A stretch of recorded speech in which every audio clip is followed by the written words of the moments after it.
Guys, magluluto ngayon tayo ng pork sinigang. Request ng mga Jonakis ko. Luto ko ng sinigang.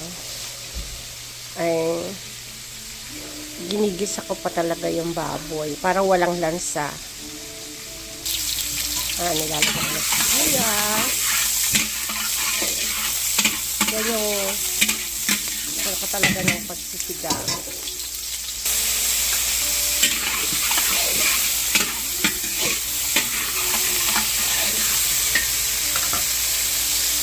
Lalagay ko kamatis, ginigisa ko siya. Konting bawang. Para lang mawala yun lang sa talaga ng baboy.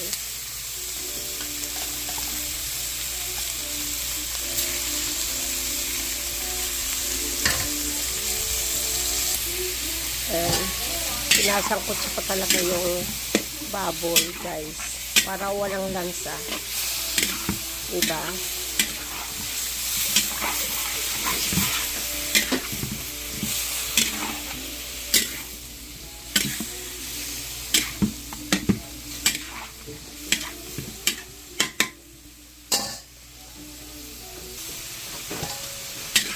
Pagkasangkot siya, at saka ko siya nilalagyan ng tubig. Palambutan lang po muna. Check lang natin.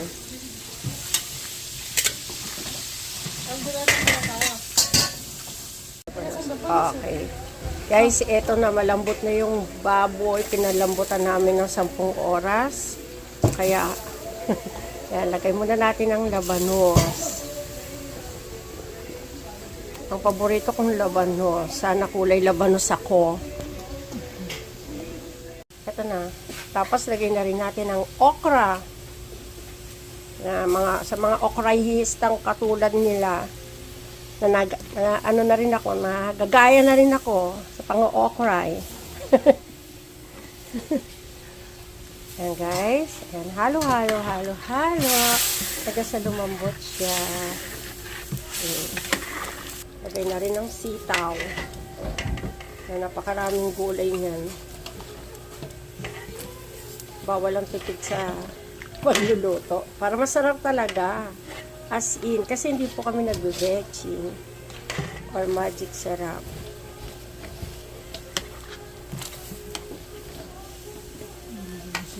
Tayo muna natin lumambot ang mga gulay. Okay. Napakayami mo talaga. Lagyan na natin siya ng sinigang mix yan. Knorr original.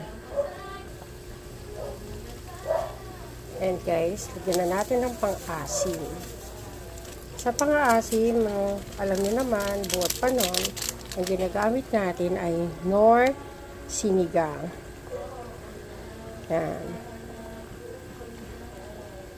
Yan. Ito, lalagyan na natin ng sili. Guys, yan. Siyempre, hindi mawawala ang siling panigang.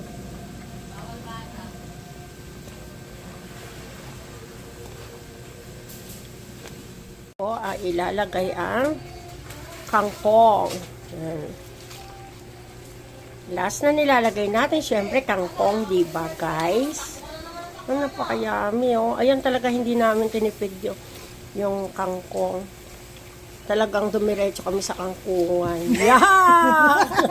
Hindi namin ng bili ng kangkong. Yan. Wow! Napakaraming gulay. Napaka-healthy ng ano na to. Healthy ng pork sinigang na to. Apple dantan. Baka lumusot na ganun. Napaka-healthy ng aming sinigang kasi wala itong veggie. Natural na lasa.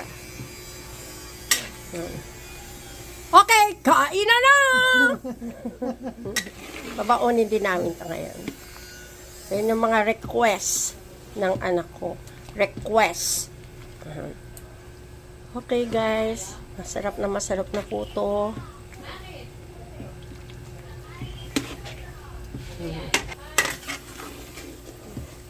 Sarap mo.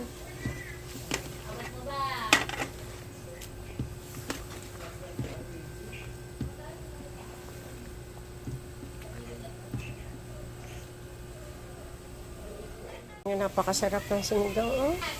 Ayan guys, napakasarap ng sinigang, oh. Ayan.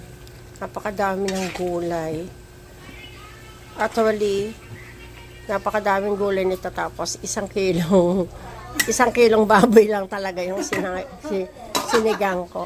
Wow! Pani talaga kayo, paniwalain. Siyempre, 5 kilong baboy ang sinigang natin. Yan, panoorin nyo na lang mga video ko bilang suporta. Kahit sumasakit na yung ulo nyo.